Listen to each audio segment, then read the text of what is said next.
A day in my life. Hi guys, share ko nga lang pala sa inyo yung mga na-experience ko dito sa city.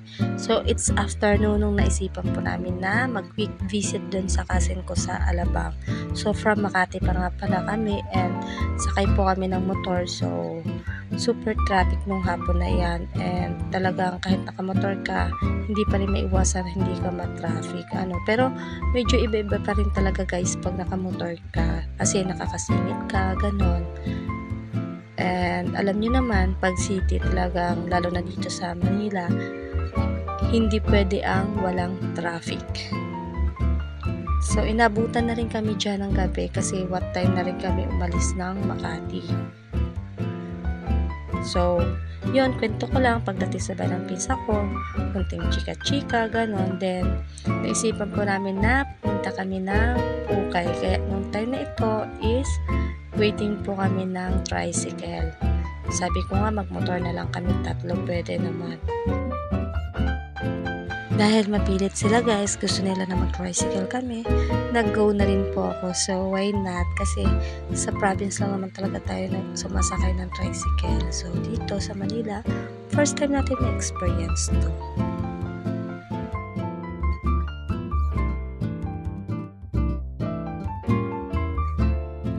So, ayan, naghahanap na kami dyan na may mga pwesto ng ukay para makapagtingin-tingin. So, yun, nadaanan po namin itong merong mga street foods guys. Sari-sari po mga makakain dyan. So, pagkutong kayo, hindi kayo, basta may pera kayo, hindi kayo magugutuman. At bukas pa po pala dyan yung mga putasan. So, itong mangga talaga guys.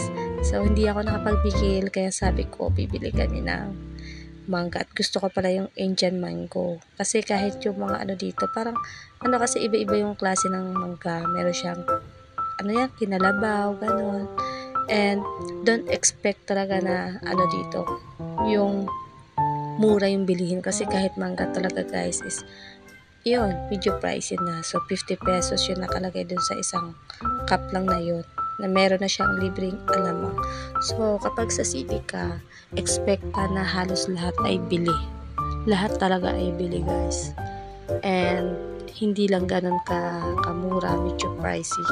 Lalo na yung mga ibang pagkain. So, alam nyo na, kasi nasa city tayo. So, pag sa city, syempre yung mga tao naghahanap buhay lang din.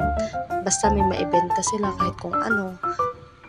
Yung akala natin na hinihingi lang natin sa province or pinipita sa mga libre is dito guys, na siya, panghanap buhay na, tsaka na siya, binibenta na siya ng mahal.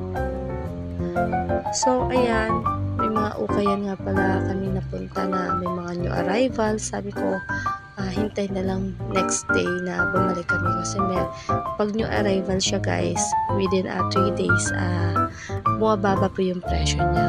Kung ayaw mo bumili ng mahal kasi may worth of 200, ganyan. Kaya, meron naman kami mga nabili na ilang piraso, pero sabi ko, next time, baka pagbalik namin sa sunod na araw is mas mura na yung mga new arrival. So, kailangan pala pag sa Manila ka, marunong ka magwais, ganun, ng pera mo na hindi naman lahat ng mahal guys is maganda, diba? So, nasa iyo na yan sa pagsusuot mo, sa pananamit mo. So, yun. Kaya, salute din ako na hindi nakakababa na yung okay lang yung pananamit mo. So, hindi yan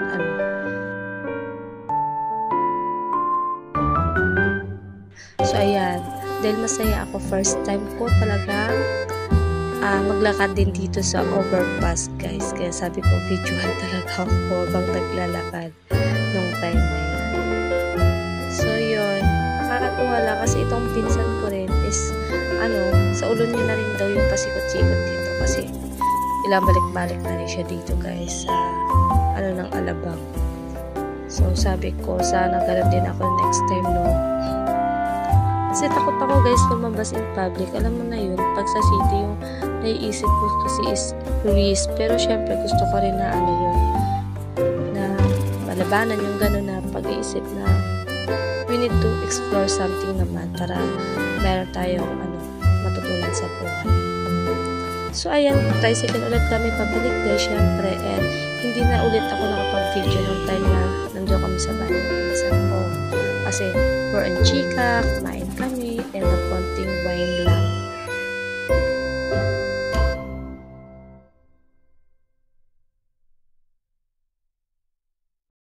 And time to go back in Makati.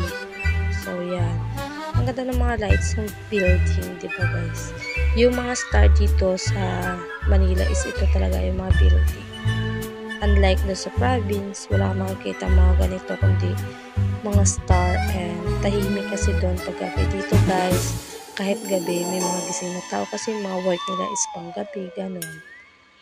So, we're here na po pala sa aming inuupahan, and next time ko po kayo itutour sa ano namin, dito sa aming inuupahan dito sa Makati.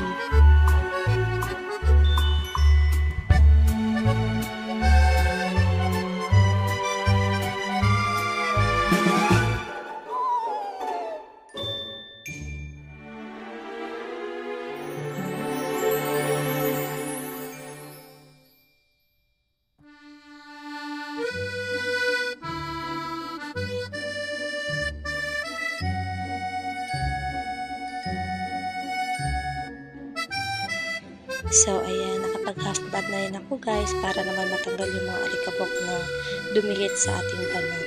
And dahil dry po ating lips, so nag-apply ako dyan ng Tukas Pawpaw, and very effective po ito sa mga dry lips dahil instant lip balm na po ito, and good din po ito sa may mga scars or insect bites.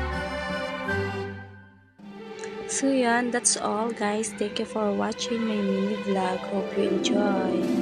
Bye bye.